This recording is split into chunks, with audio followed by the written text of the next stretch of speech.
யூனிஃபார்மோட 5 மினிட்ஸ்ல இங்க இல்லனா டீம் வெளில போயிடுங்க. நான் எதையும் கேக்குற மாதிரி இல்ல. No bad bad. நோ அம்மா வளக்காத மம்மி பாவம் மம்மி. சோ மேனேஜர் மாறினா நல்லா இருக்கும். பணிமாற்றம் செய்யணும். மெஜாரிட்டி மேனேஜரை மாத்தணும்னு சொல்லியிருக்காங்க. ஸோ திவ்யாவை தான் பணிமாற்றம் செய்யணும் பிக் பாஸ். பேச்சாடா பேசுன கொஞ்சம் பேச்சா பேசுன மன்னர் பரம்பரை மண்ணாங்கட்டி பரம்பரை நீயே இப்ப மாவு கட்டு பரம்பரை ஆகிட்டாங்க. ஹலோ ஃப்ரெண்ட்ஸ், இந்த பிக் பாஸ் வீட்டுக்குள்ள யாருக்குமே பொழுது போகாட்டாலும் தூக்கம் வராட்டாலும் நம்மளுக்கு ஒருத்தன் இருக்கான்டா, அவன் தான்டா வாட்டர்மெலன். அவன்கிட்ட வம்புழுத்து அவனை அடிக்கிறதா நம்மளோட வேலை. அங்க பாருங்க ஒரு வேஸ்ட் பீஸ் வருது. அடி வாங்கறதுன்னு அளவெடுத்து செஞ்சாம இருக்கான். போயிட்டு வர போய் புறா அப்படின்ட்டு வந்து தினந்தோறும் பண்ணிக்கிட்டு இருக்காங்க. அதுவும் மிட் நைட் ஆனாலே போதும் இந்த வாட்டர்மெலனை வம்புழுத்து அடிக்கிறதே தான் வேலையா போச்சு. பேசுறதால நேரா பேசுங்க. உங்களை பத்தி பேசலாங்க. நான் சொல்றேன், எதுவும் பேசாம தைரியமா நேரா பேசணும். ஐயோ ரவுண்டு கட்டி அடிக்கிறாங்களே. அதுக்கேத்தப்ப நம்ம வாட்டர்மெலன் சும்மா இருப்பாப்ல, ஏதாவது வாயை கொடுத்து வாயோட புண்ணோட தான் போய் சேர்றாங்க. என்னை தாண்டா ஈஸியா அடிச்சு போடுறீங்க. அப்படிதான் வந்து 31st டேல வந்து இடம் பொருள் ஏவல் தெரியாம வாட்டர்மெலன் வாயை விட்டு பிரஜன் இதுதான் சாக்கு ஒயில் கார்டு என்ட்ரி அனுப்புனதே எதுக்கு, நம்ம வாட்டர்மெலனை வச்சு செய்யறதுக்கும் பார்வதியை வந்து கதற விடுறதுக்கு தான் அப்படின்னு தானே உள்ளுக்கு அனுப்பிச்சிருக்காங்க. ரைட்லா ரைட் இருந்தா ஊருக்கு இல்லனா சாமிக்கு. பிரஜன் வந்து விளக்கு மாத்தால அடிச்சு போடுவேன் அப்படிங்கிற மாதிரி வந்து விளக்கு மாத்த தூக்கி ஓங்கி அடிக்கிறாரு. கக்கூஸ் கழுவுற விளக்கு மாத்தால அடிச்சேன். டெட்டால் சோப்பை வாங்கி கொடுத்து நல்லா தேய்ச்சி குளிக்க சொல்லுங்க. அதுக்கப்புறம் வந்து அடுத்த பார்வதியை நான் மாறிட்டேன் அப்படின்ட்டு வீட்டுக்குள்ள திவ்ய கணேஷ் ஆடிக்கிருந்தாங்களே, அவங்களோட பதவியை புடுங்கிட்டாங்க. அது ஒரு சம்பவம் நடந்திருக்கு. ஒரு வீட்டுல 2 பேர் சிந்திக்க கூடாது, அதே மாதிரி ஒரு வீட்டுக்கு 2 வாசப்படி கூடவே கூடாது. Door lock. அதுக்கு முன்னாடி நான் எப்பயும் கேக்குறதா, உங்க பொண்ணான கைகள்ல ஒரு லைக் மட்டும் தட்டி விட்டுருங்க. வாங்க வீடியோக்குள்ள போலாம். நமக்காக அம்பட்டு பொண்ணு புள்ள குட்டியோட வெயில்ல காத்து கிடக்குறாங்களே. என்ன 18 பட்டி வந்தாச்சாப்பா? ஆக்சுவலி வந்து ஒரு 1:30 இருக்கும் டைம். அப்போ வந்து கிச்சன் டீம் யாரு, நம்ம வாட்டர்மெலன், வியானா, சாண்ட்ரா இவங்க தானே. அவங்க வந்து கிச்சனை மிட் நைட்ல கிளீன் பண்ணிட்டு இருக்காங்க. அப்ப கிளீனிங் டீம் யாரு அப்படின்னா பிரஜன், அதுக்கப்புறம் அவங்க டீம் அவங்க வந்து தரைய வந்து ஃப்ளோரை கிளீன் பண்ணிக்கிட்டு இருக்காங்க. நம்ம வாட்டர்மெலன் சும்மா இருக்க வேண்டியதான தற்பெருமை பேச ஆரம்பிச்சிட்டாங்க. அது நான் வேர்ல்டு பூரா ஃபேமஸ். வியானா உனக்கு ஒண்ணு தெரியுமா, நம்ம பிரியங்காக்க வந்தாங்களே வெளியில எனக்கு செம பேராம், பயங்கரமா வந்து வைரல் ஆயிட்டேனா அப்படிங்கிற மாதிரி சொன்னாங்க. அங்க பிரியங்கா என்ன சொன்னாங்க தெரியுமா, இந்த வாட்டர்மெலன் விற்காங்களா அதுல கூட உங்க போட்டோ ஒட்டி தான் வந்து விக்கிறாங்க அப்படின்ட்டு வந்து ஒரு கிண்டலுக்காக நக்கலுக்காக சொல்லியிருப்பாங்க. நக்கல்யா அவனுக்கு. அத நம்ம வாட்டர்மெலன் சீரியஸா எடுத்துக்கிட்டு வந்து அவங்க கிண்டலுக்கெல்லாம் சொல்லமா நிஜமாவே அப்படிதான் சொன்னாங்க அப்படின்னா யார் நீயா? அது என்னமா அப்ப கொஞ்சம் கூட வெக்கப்படாம பேசிட்டேன். ஆமாங்கண்ணே நல்லதானே, ஒரு நாள் நீங்களும் பெரிய ஸ்டாரா வருவீங்கண்ணே. வாட்டர்மெலன் என்ன சொல்றா தெரியுமா, பாத்தியா அவங்களுக்கு எல்லாம் தெரிஞ்சிருக்கு, சில பைத்தியக்காரங்களுக்கு இது தெரியவே முடியுது, வெளியில பல பைத்தியங்கள் இந்த மாதிரிதான் சுத்திட்டு இருக்கு அப்படின்னு கொஞ்சம் சவுண்டா பேசிட்டாரு. இத அந்த இடத்துல கீழே குனிஞ்சு கூட்டி ஃப்ளோரை கிளியர் பண்ணிக்கிற பிரச்சனை வந்து இப்ப யார சொன்ன, இப்ப என்னமோ சொன்னியே பைத்தியக்காரன் அப்படின்ட்டு கையில விளக்குமாறு இருக்குல்ல, விளக்குமாற வச்சே மிரட்டாப்ல. அந்த இடத்துல வியானா வந்து என்ன விளக்குமாற வச்சு இப்படி மிரட்டாதீங்கண்ணே, ஏன்னா இப்படி பண்றீங்க அப்படின்னு. அவன் என்ன சொன்னா, நான் கிளாஸ் பண்ணிட்டு இருக்கும் போது என்ன பைத்தியக்காரன்னு சொன்னானா. லூசு மாதிரி தெரிஞ்சா நான் எதுக்கு உங்களை லூசுங்கிறேன்? அப்ப நீ தானே லூசு. உடனே வாட்டர்மெலன் என்னங்க புரியாம பேசுறீங்க, நான் உங்களை எங்க சொன்னேன், வெளியில இருக்கவங்கள சொன்னேன் அப்படின்னு. அவனே பிரச்சனை வந்து நான் கிளாஸ் பண்ணும் போது நீ சொன்ன போய் சொன்னீங்கன்னா அப்ப நீ தானே லூசு. சொல்லு நீ தானே லூசு. அந்த இடத்துல கிளாஸ் எல்லாம் பண்ண மாட்டாங்க, உட்கார்ந்து பிரச்சனை கூட்டிக்கிட்டு தான் இருப்பாரு. இருந்தாலும் வந்து அவருக்கு என்ன அப்படின்னா, எப்படா வாட்டர்மெலன் வாயை திறப்பாரு, அவரை பொழந்து நான் ஃபேமஸ் ஆயே ஆகணும் அப்படிங்கிற மாதிரி தான் ஒரு முடிவோட வந்திருக்காரு. அதனாலதான் வாட்டர்மெலனை வச்சு செய்யறாரு. அதுக்கு ஏற்றாப்புல வாட்டர்மெலன் வாயை விடுறான்னு வச்சுக்கோமே. ஐயோ எந்த ட்ரெண்ட்ல பேசினாலும் எந்த ரூட்ல போனாலும் விடவே மாட்டேங்கிறானே, நான் என்ன பண்ணுவேன்? பிரச்சனை வந்து வாட்டர்மெலன் பத்தி உன்னை பிச்சு போட பிச்சு என்கிட்ட வச்சுக்காத, எதா இருந்தாலும் நேரம் பேசி, என்ன ஜாடமாடையா பேசிட்டு இருக்க அப்படின்ன உடனே அந்த இடத்துல கூட்டம் கூட்டிட்டாங்க. இங்க வேற மாதிரியா இருக்கு, பூனை வாழை விட்டுட்டு புலி வாழை பிடிச்சிட்டா. பிரஜன் தான் வந்து அது கத்துவாரு, வாட்டர்மெலன் கொஞ்சம் மெதுவா தான் பேசிட்டு இருப்பாரு. அந்த இடத்துல வந்து பிரஜனுக்கு பிரச்சனைனால யார் வருவா, நம்ம சாண்ட்ராக்கா வந்துருவாங்க.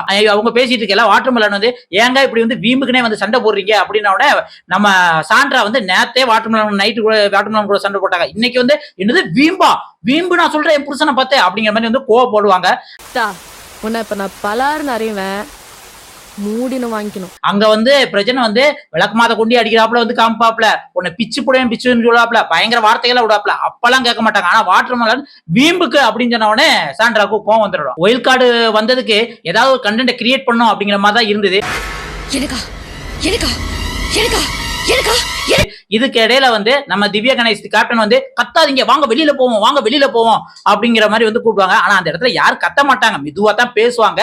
இருந்தாலும் வந்து வந்த கெஸ்ட்டுக்கு வந்து பயங்கரமா வந்து டிஸ்டர்ப் ஆயிரும், வாங்க அப்படின்ட்டு வந்து அந்த கிச்சன் அந்த சமைக்கிற ஏரியால வந்து இப்படி பயங்கரமா தட்டுவாங்க. இதை பார்த்து பார்வதி வந்து கத்தாதீங்க கத்தாதீங்க, நீங்க ஏன் இப்படி தட்டுறீங்க அப்படின்ன உடனே நீ பேசாத வெளியில வா அப்படின்ட்டு வந்து திவ்யா கணேஷ் பேசுவாங்க. அந்த இடத்துல வந்து பனி போற மாதிரி வந்து திவ்யா கணேஷுக்கும் பார்வதிக்கும் நடக்கும். ஏன்னா 2 பேரும் ஒரே கேட்டகரி தான் கிட்டத்தட்ட வந்து கத்துறதுல.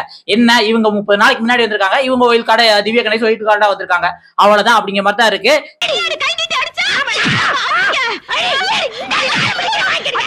இப்படிதான் வந்து சண்டை போய்கிட்டு இருக்கும். அதுக்கப்புறம் வந்து மிட் நைட் பூரா வந்து திவ்யா கணேஷோட புலம்பல் வந்து வியானாட்டையும் சுபிக்ஷாட்டையும் போடுவாங்க. என்ன நீங்க பண்றீங்க, ஒரு மனுஷன் இப்படி கத்திக்கிட்டு இருக்கான், அவனை நார்மலைஸ் பண்ணி வச்சுட்டீங்க, பார்வதியும் அப்படித்தான் பண்ணிக்கிட்டு இருக்கீங்க. நீங்க பார்வதிக்கு வெளியில என்ன பேரு தெரியுமா, பார்வதியில ப்ரொமோவதி, ப்ரொமோல வந்து எப்ப பார்த்தாலும் இவங்க தான் வராங்க, நீங்களே என்ன பண்றீங்க, 28 நாள் வேஸ்ட் அப்படின்ட்டு அந்த பழைய புராணத்தை பாடினாங்கல்ல, அந்த மாதிரி வந்து பாடிக்கிட்டு இருக்காங்க.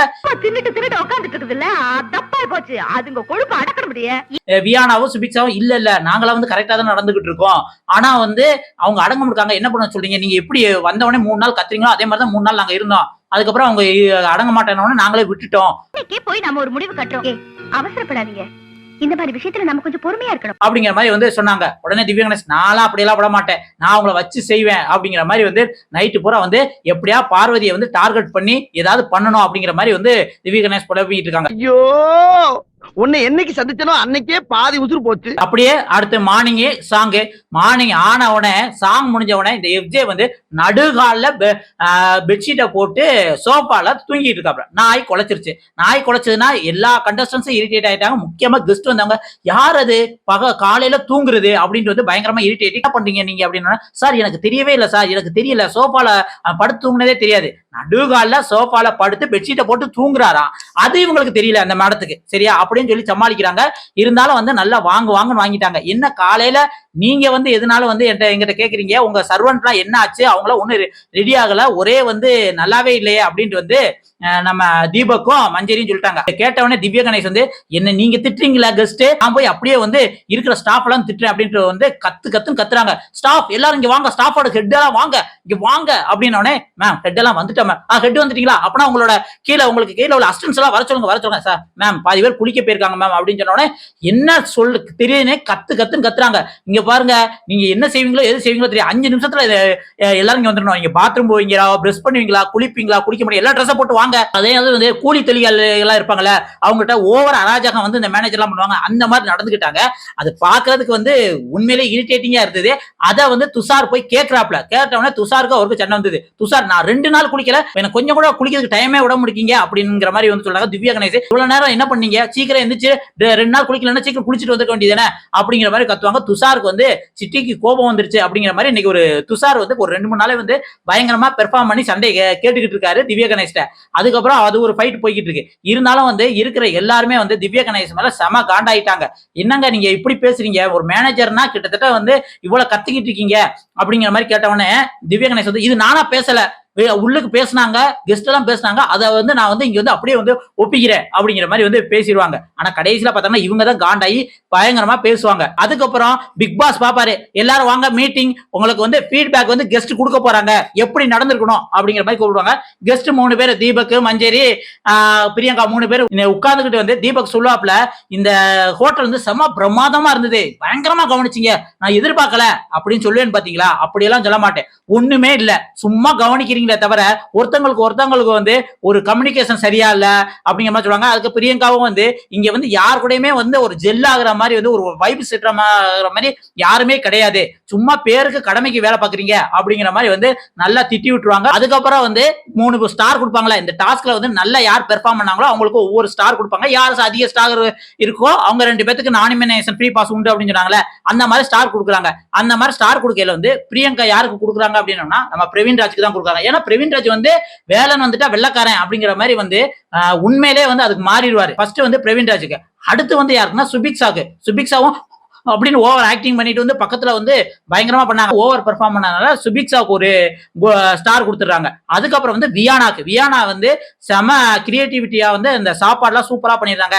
அதுவும் வந்து கேசரிக்கு வந்து அந்த கலருக்கு வந்து பீட்ரூட் கலரை சேர்த்து வேற லெவல்ல பண்ணியிருந்தாங்க.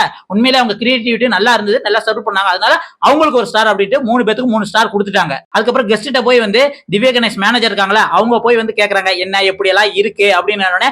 அவங்க மஞ்சரி எல்லாம் சொல்லிட்டாங்க, இங்க பாருங்க கீழே இந்த தூசி இருக்கு, இங்க தூசி இருக்கு, என்ன கிளீன் பண்ணிருக்கீங்க, நாங்க வந்து பிரேக்ஃபாஸ்ட் போகையில நீங்க எல்லாம் கிளீன் பண்ணிருக்கேன்னு சொல்லிருக்கீங்க, என்ன நீங்க வேலை வாங்குறீங்க அப்படின்னு வந்து திவ்யா கணேச பிடிச்சி ஏறினாங்க. திவ்யா கணேச புலம்புற வச்சுட்டாங்க, இந்த கண்டஸ்டன்ஸ் இப்படி சொன்னா அப்படி நடந்துக்கிறாங்க, அப்படி சொன்னா இப்படி நடந்துக்கிறாங்க, இவங்க வேலை செய்யறதே பெரும் தலைவலியா இருக்கு அப்படின்னு. தீபக் வந்து நீங்க அப்பனா பதவி விட்டு விலக போறீங்களா அப்படின்னு கேட்டோன்னே இல்ல இல்ல இல்ல அப்படின்னு திவ்யா கணேஷ் சொன்னோடனே அப்பனா வந்து நீங்க தான் மேனேஜ் பண்ணணும். அதாவது ஒரு பக்கம் வந்து வேலையே செய்யாத இந்த மாதிரி இருப்பாங்க, இன்னொரு பக்கம் வந்து ஓவரா வந்து வாய் பேசுறவங்க, நீங்க தான் வந்து ஒரு மேனேஜரா வந்து இதெல்லாம் வந்து சரி பண்ணி ஒரு மாதிரி கொண்டு போகணும் அப்படின்ட்டு வந்து கொஞ்சம் ஹார்ஸாவே சொல்லிடுவாங்கன்னு வச்சுக்கோங்களேன். இதை கேட்டுட்டு ஏற்கனவே மார்னிங்ல ஒரு தடவை வந்து பயங்கரமா கெஸ்ட் வந்து ஏத்தி விட்டுருக்காங்க, திவ்யா கணேச திட்டி விட்டுருக்காங்க, இப்பயும் திட்டி இருக்காங்களா. திவ்யா கணேஷ்க்கு செம்ம காண்டு, ஹெட் எல்லாம் வாங்க ஒரு மீட்டிங், என்ன வேலை பாக்குறீங்க, உங்களால நான் அவங்ககிட்ட திட்டு வாங்குறேன், எதா இருந்தாலும் வந்து இனிமேல் நீங்க அவங்ககிட்ட போய் டீல் பண்ணிக்கோங்க, கெஸ்ட் டைரக்டா டீல் பண்ணிக்கோங்க, உங்களால நான் திட்டு வாங்குறேன், என்ன வேலை வாங்குறீங்க. அது மெயின் என்ன சொல்லிருப்பாங்க, அங்க பாருங்க கிச்சன்லாம் வந்து எதுவுமே சரியாவே வைக்க முடிக்கிறாங்க, எடுத்ததை இடத்துல சேரை வந்து நாங்க சாப்பிட்டாங்கன்னா அப்படியே போட்டுறாங்க, ஒரு ஹோட்டல்ல இப்படியா இருக்கும் அப்படின்னு கெஸ்ட் நல்லா ஏத்தி விட்டுப்பாங்க. அதே தான் வந்து இங்க அந்த மத்த அசிஸ்டன்ட் அந்த ஹெட் எல்லாம் வந்து திவ்யா கணேஷ் வந்து சொல்லுவாங்க. அதுங்களே வந்து பிக் பாஸ் வந்து போது நீங்க பேசுறது எல்லாம் லிவிங் ஹாலுக்கு வாங்க, நான் உங்ககிட்ட ஒரு முக்கியமான விஷயம் பேசணும் அப்படின்னு லிவிங் ஹாலுக்கு வந்த உடனே இங்க பாருங்க திவ்யா கணேஷ் மேல நிறைய கம்ப்ளைண்ட் வந்து கெஸ்ட் கொடுத்திருக்காங்க. அதனால மேனேஜர் ஆன திவ்யா கணேஷையும் அசிஸ்டன்ட் ஆன பார்வதியும் வந்து யாராவது ஒரு ஆளை சேஞ்ச் பண்ணிருங்க அப்படின்னு சொன்னோன்னே இதை வந்து ஓட்டு கண்டஸ்டன்ஸ் எல்லாம் ஓட் போடுவாங்க. 2-3 பேர் தவிர வந்து முக்கியமா பிரவீன், அதுக்கப்புறம் வந்து சாண்ட்ரா, அஜய் பிரஜன், இவங்களை தவிர மத்த எல்லாருமே கிட்டத்தட்ட வந்து திவ்யா கணேஷை தான் மாத்தணும். ஏன்னா கத்தாதீங்கன்னு பயங்கரமா கத்துறாங்க, சில இடத்துல பர்சனல் அட்டாக் பண்றாங்க, கம்யூனிகேஷனே பண்ண முடியல. ஏன்னா அப்படின்னா பக்கத்துல போனாலே பயங்கரமா கத்துறாங்க. அது சுபிக்ஷா ஒரு இடத்துல பேச போயிருப்பாங்க, இவங்களுக்கு ஆப்போசிட்டா ஏதோ சுபிக்ஷா வந்து அட்வைஸ் பண்ண உடனே சரி அப்புறம் பேசலாம் அப்படிங்கிற மாதிரி சொல்லியிருப்பாங்க.